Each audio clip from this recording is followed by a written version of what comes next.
কি বিশৃঙ্খল অবস্থা! গোড়াতে এত গলদ থাকলে পরে কি হবে? না, ব্যাপারটা তো জানাতে হবে।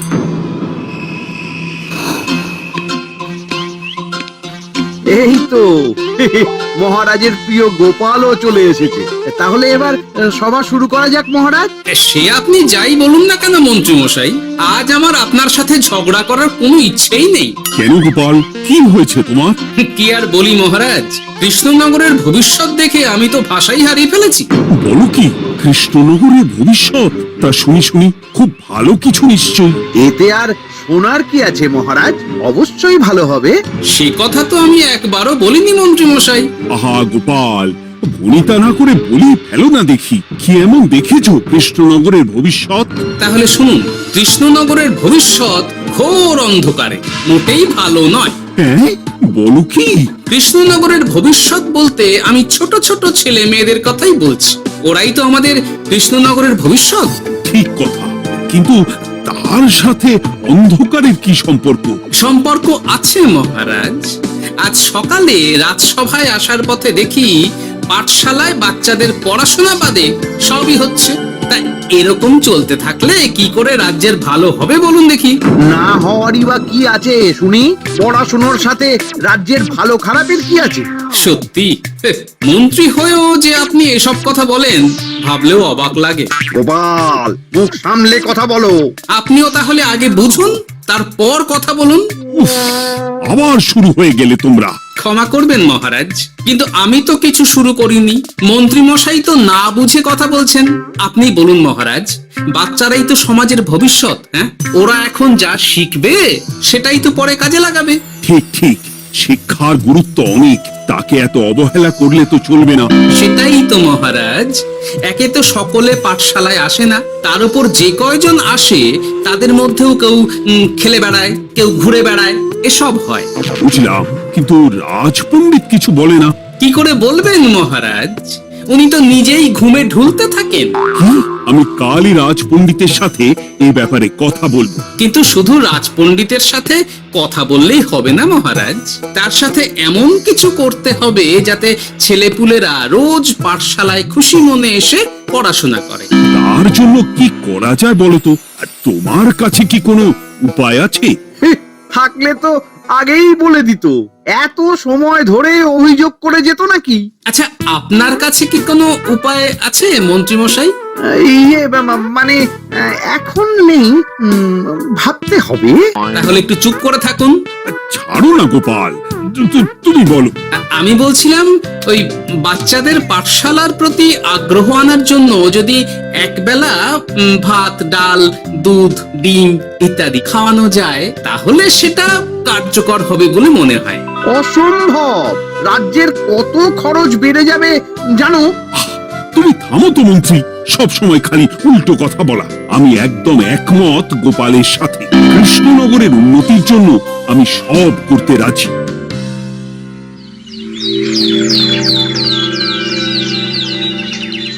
তোমার কিছু বলার আছে পণ্ডিত পাঠশালার এই অব্যবস্থার ব্যাপারে? আজ্ঞে মহারাজ, অনেক ভোরে উঠি তো, তাই একটু চোখ লেগে যায় আর কি।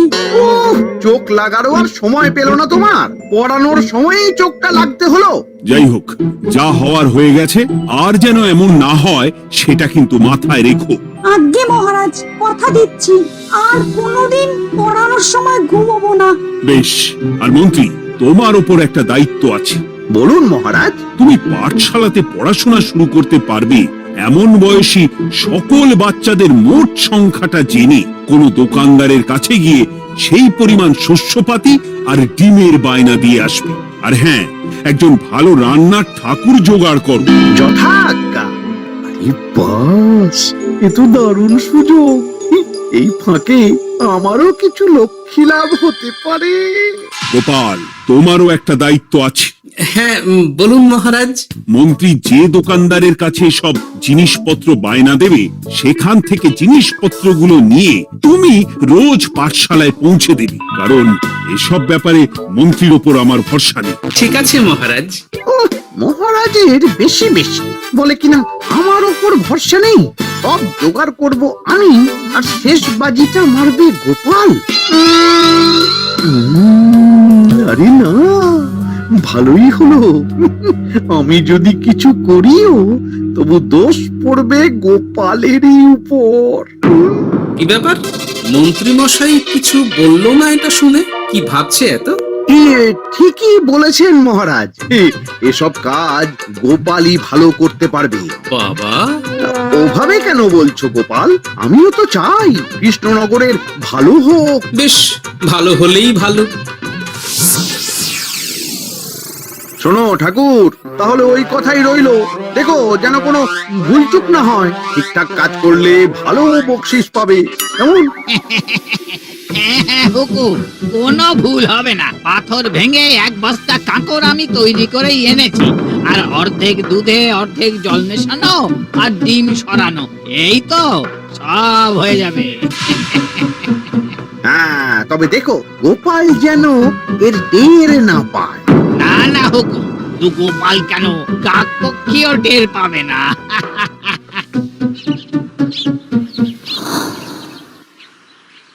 যাক বাবা, এবার শুধু জিনিসের দামটা মহারাজকে বাড়িয়ে বললেই কাজ হাসিল। এদিকে অতিরিক্ত মূল্যটাও আমার হবে, আর বাকি জিনিসগুলো বিক্রি করার পর সেই দামও আমারই হবে।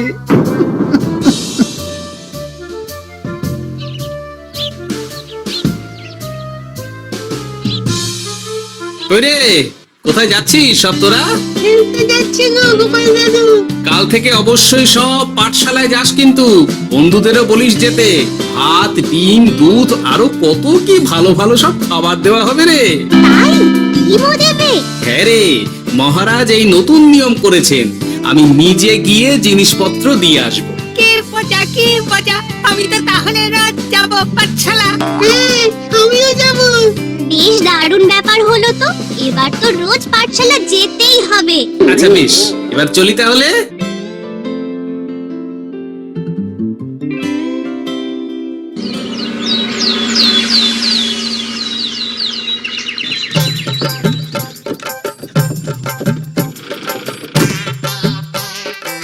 এই নাও গো ঠাকুর, সব জিনিস নিয়ে চলে এসেছি, একবার মিলিয়ে নাও দেখি।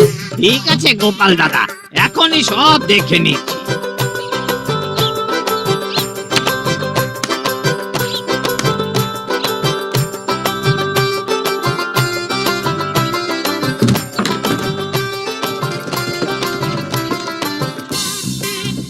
যাক বাবা, গোপাল দাদা গেছে, এবার মন্ত্রী মশাইয়ের কথা মতো সব করলেই কেল্লা ফতে।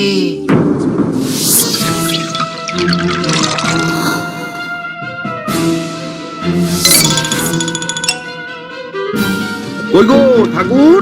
এই তো হুকুম, আপনার কথা মতো সব কাজ হয়ে গেছে। ওই দেখুন, ওখানে জিনিসগুলো রাখা আছে, আপনি নিয়ে যেতে পারেন। বাবা বাবা, খুব ভালো, খুব ভালো।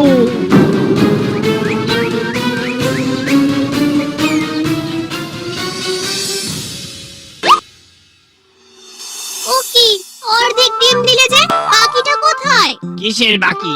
ডিমটা অমনি দেখতে। বললেই হলো, ডিম কখনো অর্ধেক হয়? বাকিটা কোথায় বলো, নইলে কিন্তু। আরে বাবা, তুমি ডিম খেতে খুব ভালোবাসো বুঝি? হ্যাঁ তো। তাহলে এটা জানো না যে অর্ধেক ডিমের দ্বিগুণ শক্তি হয়? সত্যি? হ্যাঁ, তা নয় তো কি মিথ্যে? ওই জন্যই তো আমি তোমাদের সকলকে অর্ধেক ডিম দিই। আরে বাস, এটা তো আমরা কেউই জানতাম না। ঠিক আছে, আমি আমার সকল বন্ধুকে এটা জানাবো। যাক বাবা, বিশ্বাস করলো তবে, নইলে আর একটু হলেই ধরা পড়ে যেতাম।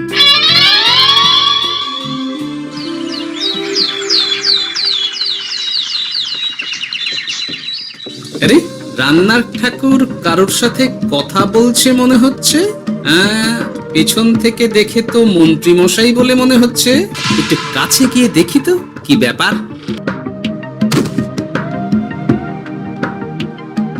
আরে গোপাল দাদা যে, তোমার কথাই ভাবছিলাম আর দেখো তুমি চলে এলে।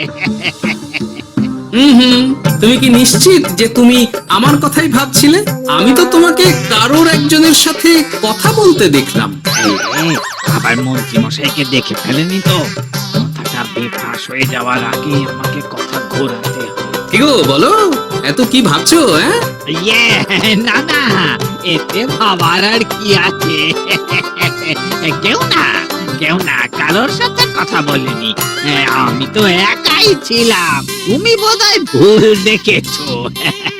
হ্যাঁ, ভুলই হবে। কি ব্যাপার, ঠাকুর এভাবে বলছে কেন? তাহলে কি সত্যি ভুল দেখলাম নাকি অন্য কোনো ব্যাপার আছে? না, পরে দেখতে হচ্ছে। ঠিক আছে, এই আমি যাই গো। হ্যাঁ, অনেক কাজ আছে। হুম, না না না, ঠাকুর যতই বলুক না কেন, কেউ ছিল না সেখানে, তবু মনটা কেমন যেন খটকা লাগছে। যাই হোক, মনে হওয়া নিয়ে তো আর কিছু করা যাবে না। এখন যাই কাজে। তা মন্ত্রী, পাঠশালায় রোজ ভালো মানের আনাজপাতি যাচ্ছে তো? আগে হ্যাঁ মহারাজ, আমি তো ভালো মানেরই সব চাল ডালের বায়না দিয়েছি। কথা মতো তো সেগুলোই পাঠানোর কথা। তবে বাকিটা গোপাল জানে। মানে গোপাল জানে মানে ঠিক কি বলতে চাইছেন আপনি মন্ত্রী মশাই? না মানে জিনিসগুলো সব নিয়ে তো তুমিই যাও, তাই আর কি। সেটাও করতে হচ্ছে, কারণ মহারাজ আপনার উপর ভরসা করতে পারেন না। আহ গোপাল, ঠিক আছে, আমি বুঝতে পেরেছি। মন্ত্রী, সপ্তাহে সপ্তাহে জিনিসের দাম মিটিয়ে দিচ্ছ তো? হ্যাঁ হ্যাঁ, আগের সপ্তাহের দাম মিটিয়ে দিয়েছি, কিন্তু পরেরটা বাকি। আর মহারাজ, বলছিলাম কি, পরের মাস থেকে জিনিসের দাম একটু বাড়তে পারে। কি হলো? মন্ত্রী মশাইয়ের এই ব্যাপারটা কেমন যেন লাগলো না, চোখে চোখে রাখতেই হবে।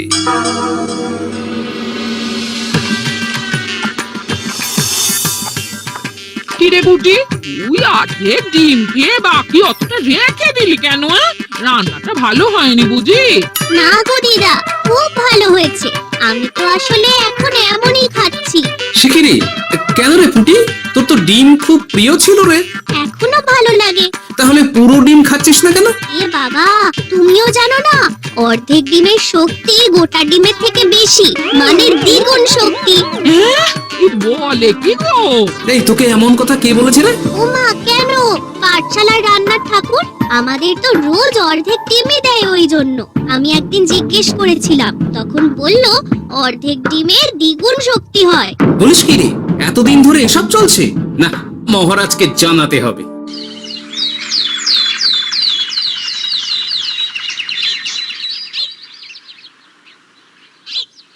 আরে গোপাল এত সকাল সকাল রাজবাড়ির দিকে যাচ্ছে কেন? গিয়ে আড়াল থেকে দেখি তো।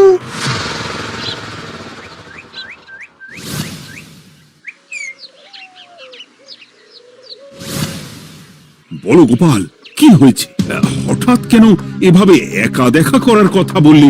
আসলে মহারাজ, আমি চাই না এই ব্যাপারটা মন্ত্রী মশাই জানুক, তাই একান্তে আপনার সাথে কথা বলতে চাই। কেন, কি হয়েছে সব খুলে বলো। তাহলে শুনুন মহারাজ।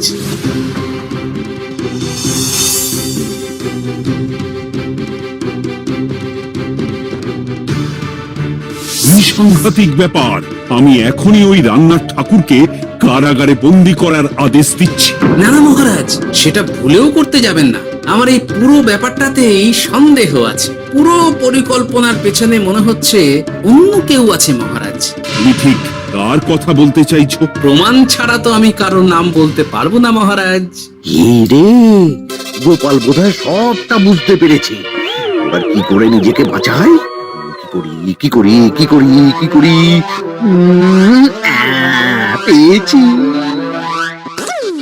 শোনো ঠাকুর, এখন কিন্তু মহারাজ সবটা জেনে গেছে, তাই দেখো যাই হয়ে যাক না কেন, আমার নামটা যেন না আসে, নইলে কিন্তু তোমাকেই রাজ্য ছাড়া হতে হবে। না না হুকুম, দয়া করে এ কাজ করবেন না। আমি মরে গেলেও আপনার নাম নেব না। মাথায় থাকে যেন। বলো বলো, তুমি কেন এমন করেছো? আগে আগে আমি আমি নিজে থেকে এসব করিনি মহারাজ, আমাকে এসব করার জন্য বাধ্য করা হয়েছে। কে তোমাকে সব করতে বলেছে? আগে গোপাল দাদা। কি? মিথ্যে কথা। বেশ হয়েছে, এবার ঠেলা বুঝুক গোপাল। দেখলেন মহারাজ, খুব ভরসা করতেন না আপনি গোপালের ওপর? ভাবা যায় তলে তলে এই। মহারাজ, আমি সত্যি সবকিছু করিনি। আমি যদি এটাতে যুক্ত হতাম তাহলে কি আপনাকে নিজে থেকে এসব জানাতাম? দেখো গোপাল, এখন এসব কথা বলে কোনো লাভ নেই। সবাই জানে তোমার মাথায় কত বুদ্ধি। তুমি ইচ্ছা করে আগে গন্ডগোল করে তারপর সেটা ঢাকতে নিজে থেকে সব বলছো। গোপাল, তুমি সত্যি করেছো কি করনি সেটা কিন্তু তোমাকেই প্রমাণ করতে হবে। এটা যেমন সত্যি যে এসব যে ঘটছে সেটা তুমি আমায় জানিয়েছো প্রথম, তেমনি এটাও সত্যি যে প্রতিদিনের শস্যের বস্তা তুমি নিয়ে যাও পাঠশালায়, তাই তোমাকেও যে সন্দেহের তালিকা থেকে বাদ দেওয়া যাবে না। বেশ, তাহলে আমি প্রমাণ জোগাড় করেই তবে এই রাজসভায় পা দেব।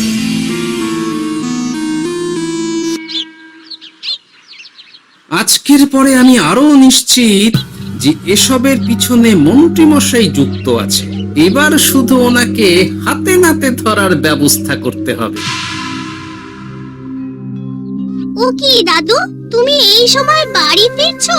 হ্যাঁ রে, তোর দাদুকে আর চোরের অপবাদ দিয়েছে, তাই প্রমাণ জোগাড় না করে আমি রাজসভায় যাব না। কি বললে? তোমাকে কে চোরের অপবাদ দিয়েছে? কে আবার? ওই মন্ত্রী?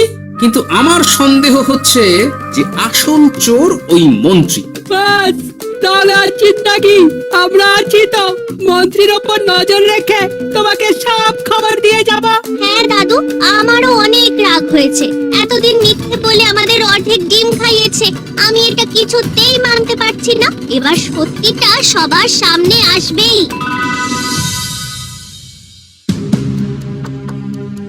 নাও নাও, আজকে চাল ডাল সব এই বস্তাতে আছে।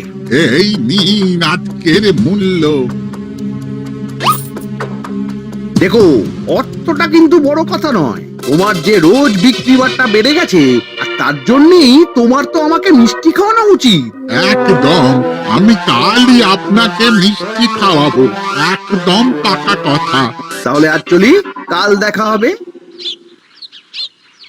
দেখলি মন্ত্রী মশাই কি বদমাইশ। চল এখনই গিয়ে গোপাল দাদুকে সব বলি।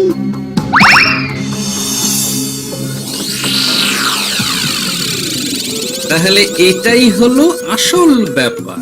খাওয়াচ্ছি ওকে মিষ্টি। হ্যাঁ গোপাল দাদু, একেবারে আচ্ছা করে দাওয়াই দিও। আচ্ছা শোন, আমার মাথায় একটা বুদ্ধি এসেছে, বুঝলি? কাল তোরা ওই পাশের গ্রামের দোকানদারকে কিছু একটা করে আটকে রাখ, আর আমি সেই সুযোগে মন্ত্রীর সাথে দেখা করব। আচ্ছা, তুমি কোনো চিন্তা করো না। ঠিক আছে, তোরা এখন যা, আমিও একবার মহারাজের সাথে দেখা করে আসি।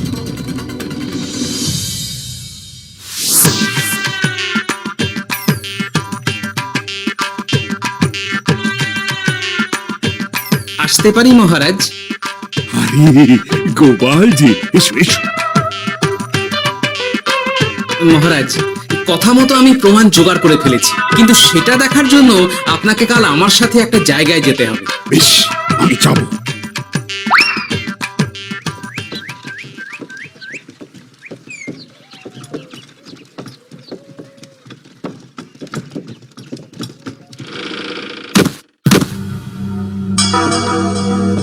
এই কি, তুমি কে?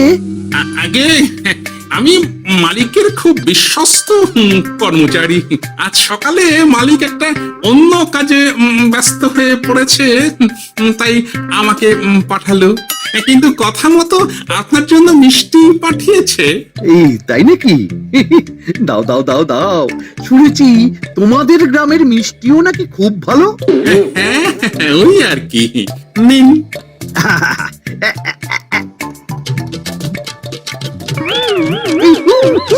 ওরে বাবারে, ওরে বাবারে, মরে গেলাম রে, বাঁচাও। কেমন লাগছে মন্ত্রী মশাই? গোপাল, তুমি? তোমায় আমি ছাড়বো না। এই যে গোপাল দাদু, আসল দোকানদার। আসল দোকানদার? এই রে, এবার কি হবে? তোমার কি আর কিছু বলার আছে মন্ত্রী? তোমার সব কর্মকাণ্ড আমাদের কাছে ফাঁস হয়ে গেছে। তোমার সাহস কি করে হয় কৃষ্ণনগরের ভবিষ্যতের সাথে এমন করার? ক্ষমা করে দিন মহারাজ, আর হবে না, ক্ষমা করে দিন। না না না না, শাস্তি তো তোমাকে পেতেই হবে। সেপাই, আজ থেকে মন্ত্রীকে রোজ সকালে 100 বার বেতের বাড়ি ও অর্ধেক খাবার দেওয়া হবে। অর্ধেক খাবার? কেন জানেন না? অর্ধেক খেলে দ্বিগুণ শক্তি বাড়ে। ওরে বাবা গো, আমার আমার আমার মাথা ঘুরছে।